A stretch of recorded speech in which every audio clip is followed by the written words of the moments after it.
नमस्कार दोस्तों, postal world में आपका एक बार फिर से स्वागत है। एमटीएस का सिलेबस हमने मिलकर पूरा किया और मुझे खुशी है कि आपने सिलेबस को इतनी मेहनत से समझा। आप में से बहुत से लोग पोस्टमैन और मेल गार्ड की प्रिपरेशन कर रहे हैं। आज से हम शुरू कर रहे हैं पोस्टमैन एग्ज़ाम का एक्स्ट्रा सिलेबस। इस पार्ट में हम उन टॉपिक्स को कवर करेंगे जो सिर्फ एमटीएस से अलग है, यानी जो एक्स्ट्रा है एमटीएस से। चलिए तो शुरू करते हैं पीओ गाइड पार्ट 1, जो सिर्फ पोस्टमैन के लिए है।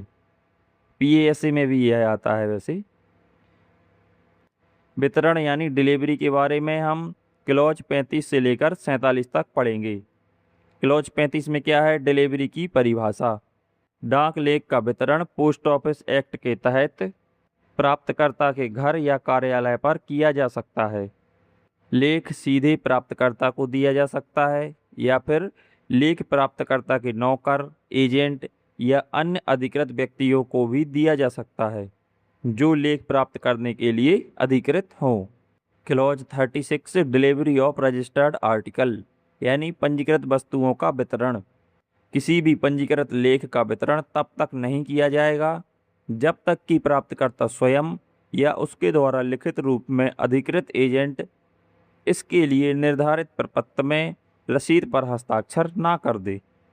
मतलब रजिस्टर्ड आर्टिकल की डिलीवरी हम या तो एड्रेसी को करेंगे या फिर उसके द्वारा अथॉराइज्ड किसी एजेंट को, और किसी को नहीं कर सकते। क्लॉज नंबर 37 में क्या है? Refusal of registered article presented for delivery यानी वितरण के लिए पेश की गई वस्तुओं को लेने से मना करना।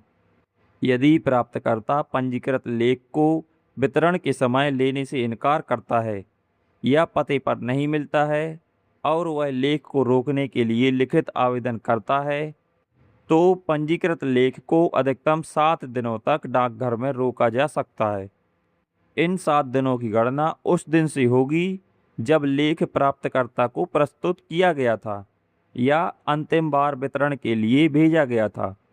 यदि प्राप्तकर्ता 7 दिनों के भीतर पंजीकृत लेख नहीं लेता तो 8वें दिन लेख को पोस्टिंग कार्यालय को वापस भेज दिया जाएगा ताकि उसे प्रेषक को दिया जा सके। यदि प्राप्तकर्ता ने डाक को रोकने का आवेदन किया लेकिन बाद में भी लेख नहीं लिया तो उस पर अस्वीकृत यानी रिफ्यूज्ड की टिप्पणी दर्ज की जाएगी। पोस्टिंग का कार्यालय वह वितरण डाकघर होता है जो प्रेषक के पते पर सेवा प्रदान करता है। चलिए अब इसे अपन अपनी भाषा में समझते हैं। जब कोई पोस्टमैन रजिस्टर्ड लेटर को डिलीवरी करने के लिए ले जाता है और प्राप्तकर्ता उस समय उस आर्टिकल को लेने से मना कर देता है या फिर पते पर नहीं मिलता है, लेकिन उस लेख को रोकने के लिए लिखित आवेदन करता है, तब उस पंजीकृत लेख को यानी रजिस्टर्ड लेटर को अधिकतम पोस्ट ऑफिस में 7 दिनों तक रोका जा सकता है। तो इन 7 दिनों की गणना कब से होगी? इन 7 दिनों की गणना तब से होगी जब लेख उस प्राप्तकर्ता को प्रस्तुत किया गया था, डिलीवरी के लिए अपन ने उसको दिया था उस दिन से, या फिर अंतिम बार डिलीवरी के लिए जब भेजा गया था उस दिन से इन 7 दिनों की गणना होगी। और अगर यदि प्राप्तकर्ता 7 दिनों के भीतर इस रजिस्टर्ड लेटर को नहीं लेता है तो 8वें दिन क्या होगा? पोस्टिंग कार्यालय को उस लेटर को वापस भेज दिया जाएगा ताकि वह लेटर जिसने भेजा है उसे दिया जा सके प्रेषक को। और लेटर पर क्या लिख के वापस किया जाएगा? अस्वीकृत या रिफ्यूज्ड। अब पोस्टिंग कार्यालय को थोड़ा अच्छे से समझ लीजिए। कुछ पोस्ट ऑफिस जो होते हैं वह डिलीवरी पोस्ट ऑफिस होते हैं और कुछ post office non delivery post office होते हैं। तो पोस्टिंग कार्यालय वह वितरण डाकघर यानी डिलीवरी पोस्ट ऑफिस होगा जो प्रेषक के पते पर सेवा प्रदान करता है। मतलब लेटर भेजने वाला अगर नॉन डिलीवरी पोस्ट ऑफिस से लेटर भेजता है तो उसका पोस्टिंग कार्यालय वह नॉन डिलीवरी पोस्ट ऑफिस नहीं होगा, वह पोस्ट ऑफिस होगा जो प्रेषक के पते पर डिलीवरी का काम करता है। चलिए इसे एक एग्जाम्पल से और अच्छे से समझते हैं। अगर कोई प्रेषक पोस्ट ऑफिस पी से, जो कि एक नॉन डिलीवरी पोस्ट ऑफिस है, वहाँ से लेटर किसी को भेजता है, लेकिन वहाँ का जो डिलीवरी पोस्ट ऑफिस है वह क्यू है और जब वह लेटर अगर लेने वाले ने यानी प्राप्तकर्ता ने लेने से मना कर दिया या वह नहीं मिला या रिफ्यूज्ड होके वो वापस आया, तो उसका वितरण पोस्ट ऑफिस क्यू से किया जाएगा, क्योंकि वह डिलीवरी पोस्ट ऑफिस है और उसी को बोला जाएगा ऑफिस ऑफ पोस्टिंग, ना कि पोस्ट ऑफिस पी को। क्लॉज नंबर 38, फर्म इत्यादि को रजिस्ट्री वस्तुओं के वितरण की विशेष पद्धति। वे फर्में जो सामान्यतः बड़ी संख्या में पंजीकृत लेख प्राप्त करती हैं, उन सभी लेखों को विशेष सूची में 2 प्रतियों में दर्ज किया जाता है और उन्हें लेखों व पावती पत्रों के साथ प्राप्तकर्ता को प्रस्तुत किया जाता है। प्राप्तकर्ता को विशेष सूची की ऊपरी प्रति पर हस्ताक्षर करना होता है, जो निचली प्रति व सभी लेखों की प्रति का प्रमाण होगा, और फिर हस्ताक्षरित पावती पत्र लौटाने होंगे।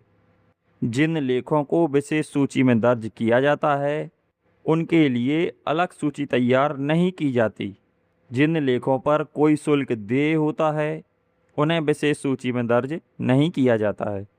चलिए इसे एक बार और अच्छे से समझते हैं। बी फर्में जो सामान्यतः यानी ज़्यादातर बड़ी संख्या में पंजीकृत लेख प्राप्त करती हैं, उनके सभी लेखों को स्पेशल लिस्ट में 2 कॉपी में दर्ज किया जाता है और दोनों कॉपी लेखों व पावती पत्र यानी एक्नॉलेजमेंट को प्राप्तकर्ता को प्रस्तुत किया जाता है।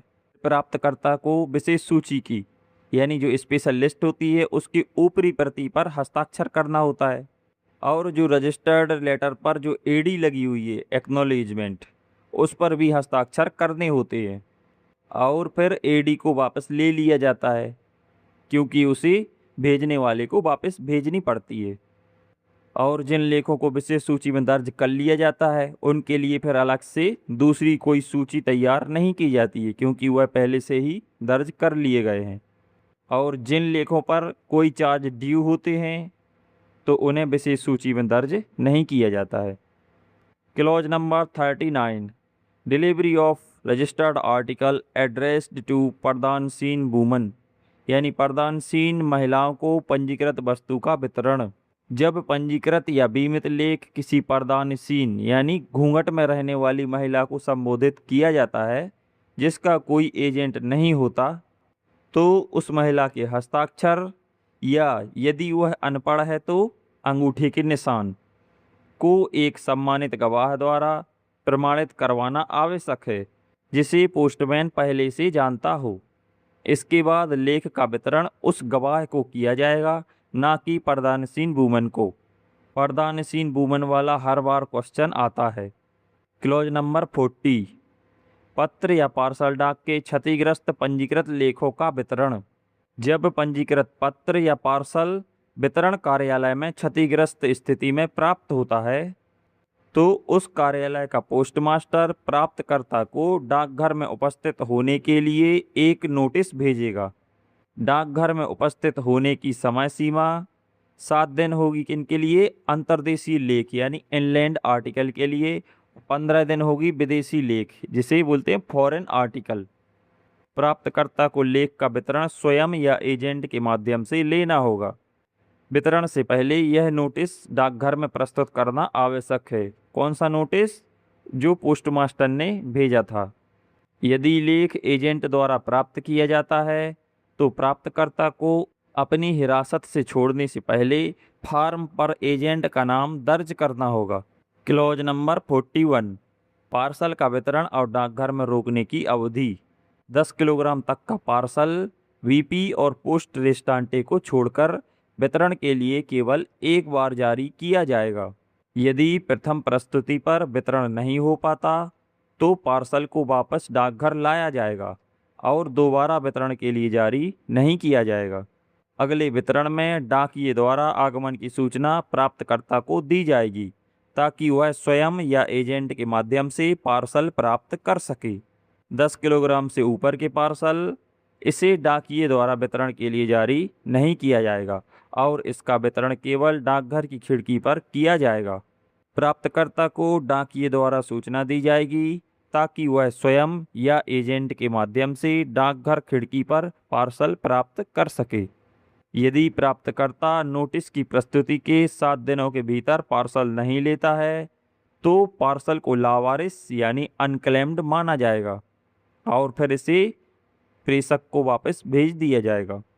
मतलब अगर कोई पार्सल 10 किलोग्राम या उससे कम वजन का है तो पोस्टमैन इसे एक बार डिलीवरी के लिए ले जाएगा।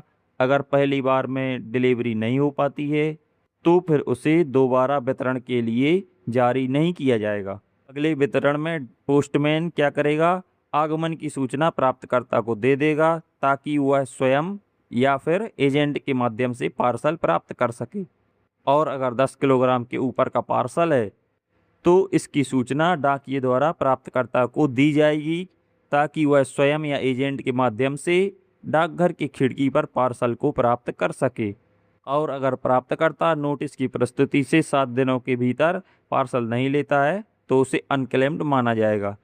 क्लॉज नंबर 42, बीमित वस्तुओं का वितरण। 500 रुपये मूल्य तक के बीमित लेख का वितरण सामान्य तरीके से किया जाएगा। 500 रुपये से अधिक मूल्य के बीमित लेख का वितरण केवल डाकघर की खिड़की पर किया जाएगा। डाकघर द्वारा लेख के आगमन की सूचना प्राप्तकर्ता को भेजी जाएगी। बीमाकृत वस्तु की डिलीवरी लेते समय प्राप्तकर्ता या उसका लिखित रूप से अधिकृत एजेंट रसीद और पावती दोनों पर स्याही से हस्ताक्षर करेगा जब तक कि कवर के बाहरी स्वरूप से छेड़छाड़ का संदेह ना हो। ऐसे मामलों यानी जब छेड़छाड़ का संदेह हो, लेख को पोस्टमास्टर की उपस्थिति में डाकघर में खोला जाएगा और उसकी सामग्री को 2 प्रतियों वाली सूची में दर्ज किया जाएगा जिस पर प्राप्तकर्ता हस्ताक्षर करेगा। हस्ताक्षरित सूची की एक प्रति प्रेषक को भेजी जाएगी जिसके साथ हस्ताक्षर रहित पावती संलग्न होगी। यदि प्राप्तकर्ता या उसका एजेंट डाकघर कर्मचारियों का ज्ञात नहीं है तो उसकी पहचान कर्मचारियों को ज्ञात व्यक्ति द्वारा या साक्ष्य प्रस्तुत करने पर पोस्टमास्टर की संतुष्टि हेतु स्थापित करनी होगी।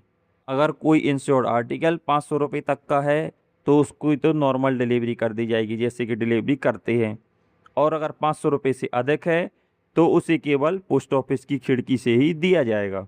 विंडो डिलीवरी का मतलब यह नहीं होता है कि पोस्ट ऑफिस की विंडो से ही डिलीवरी की जाएगी।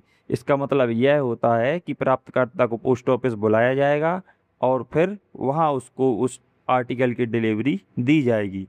तो बीमित लेख के आगमन की सूचना पोस्टमैन प्राप्तकर्ता को देगा जिसकी डिलीवरी देते समय प्राप्तकर्ता या उसका एजेंट रिसिप्ट और एक्नॉलेजमेंट दोनों पर साइन करेगा।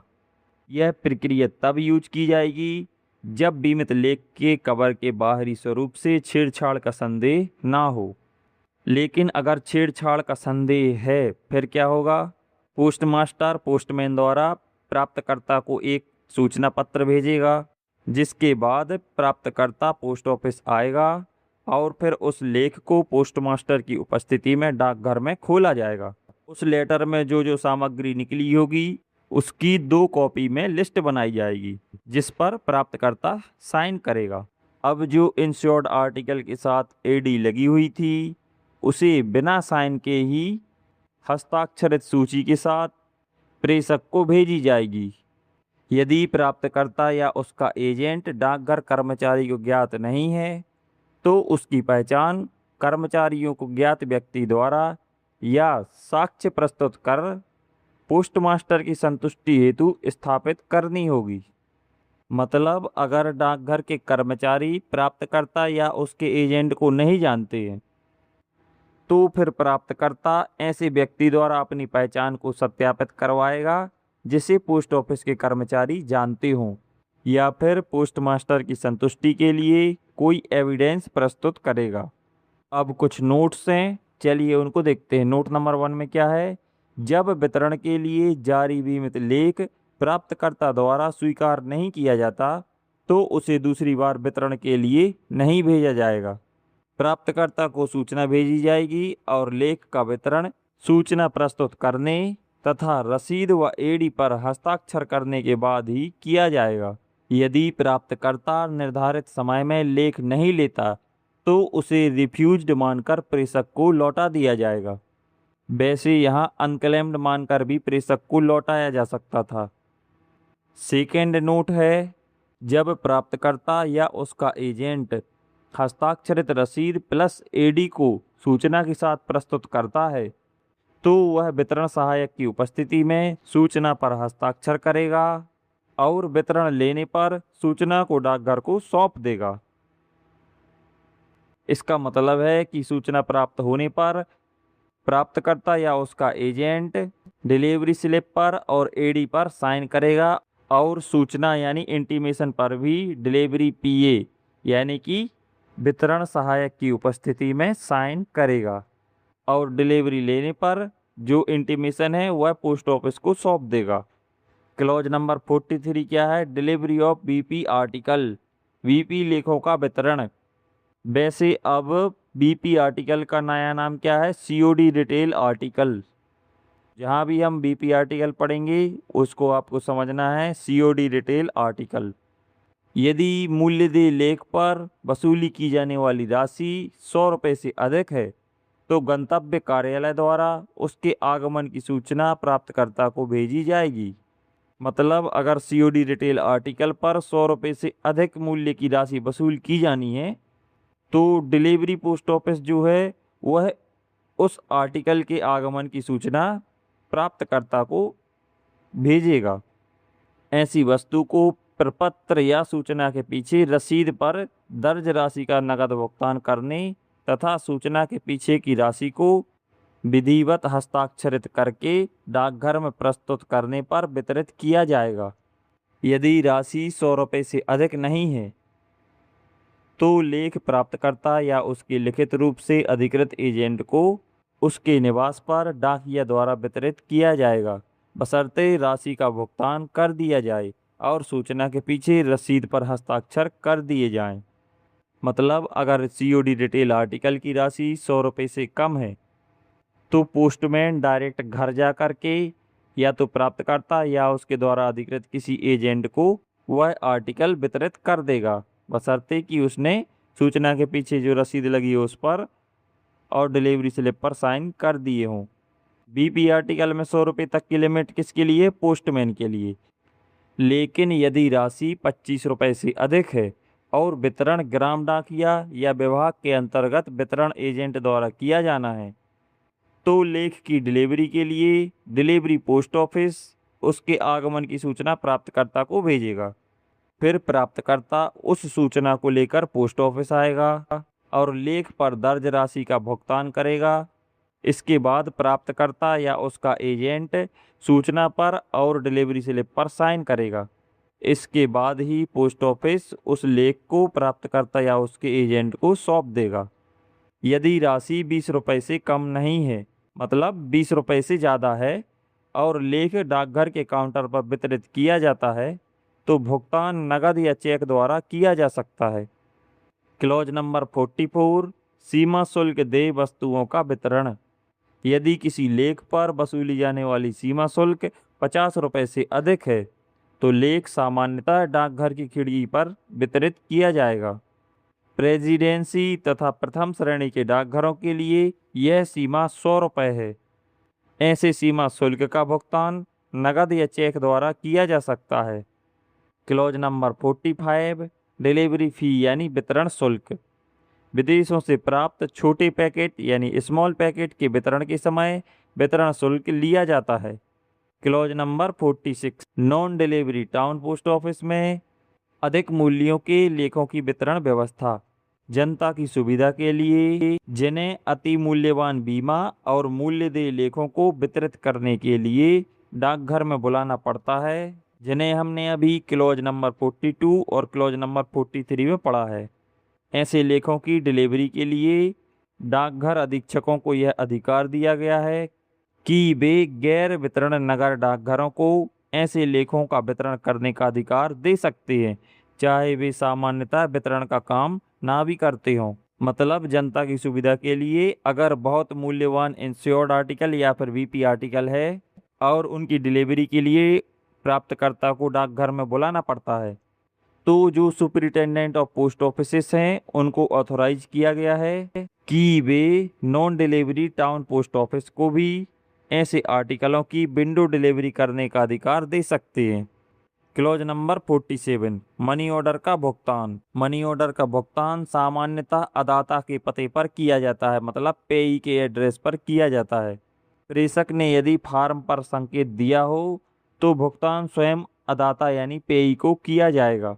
जिस प्रकार रजिस्टर्ड आर्टिकल पर रजिस्टर्ड लिखा होता है, जिसकी वजह से हम वह आर्टिकल केवल प्राप्तकर्ता को ही दे सकते हैं, उसी प्रकार मनी ऑर्डर भेजने वाले ने यदि यह इंडिकेट किया हो कि यह केवल प्राप्तकर्ता को ही देना है, तो यह सिर्फ उसी को दिया जाएगा। और अगर कोई ऐसा संकेत नहीं दिया है तो भुगतान अदाता या उसके लिखित रूप से अधिकृत व्यक्ति को किया जाएगा। मनी ऑर्डर और पावती पर अदाता या उसके लिखित रूप से अधिकृत व्यक्ति द्वारा स्याही से हस्ताक्षर किए जाएंगे। अदाता मनी ऑर्डर और पावती पर हस्ताक्षर करके उन्हें डाकिया को लौटाएगा तथा कूपन अपने पास रखेगा। थोक में देय ईएमओ यानी इलेक्ट्रॉनिक मनी ऑर्डर के मामले में अलग अलग ईएमओ की छपाई आवश्यक नहीं होती। किसी भी स्थिति में अदाता या उसका एजेंट पावती भाग पर कोई संदेश या टिप्पणी नहीं लिखेगा। यदि अदाता उस क्षेत्र में स्थायी रूप से नहीं रहता या पोस्टमास्टर को ज्ञात नहीं है तो भुगतान केवल संतोषजनक पहचान प्रमाण प्रस्तुत करने पर ही होगा। बड़ी संख्या में मनी ऑर्डर प्राप्त करने वाले फर्म, व्यापारिक प्रतिष्ठान, सरकारी कार्यालय आदि में भुगतान चेक, डाक अदायगी पत्र जिसे इंग्लिश में बोलते हैं पोस्टल पे ऑर्डर, या बुक एडजस्टमेंट द्वारा किया जा सकता है। यह तब किया जाएगा जब इनकी राशि 100 रुपये से अधिक हो, वरना डायरेक्ट कैश में भुगतान कर दिया जाएगा। नोट है, अदाता एक साथ चेक और अदायगी पत्र दोनों से भुगतान नहीं ले सकते हैं। मतलब ईएमओ का भुगतान या तो चेक से ही होगा या फिर पोस्टल पे ऑर्डर से होगा, दोनों से नहीं हो सकता है। 500 रुपये से अधिक का मनी ऑर्डर सामान्यतः ग्राम डाकिये द्वारा नहीं दिया जाता और उसका भुगतान डाकघर खिड़की पर किया जाता है। कुछ मामलों में 2000 तक के मनी ऑर्डर का भुगतान ग्राम डाकिया द्वारा किया जाता है। इस वीडियो में बस इतना ही, मिलते हैं अगली वीडियो में। धन्यवाद।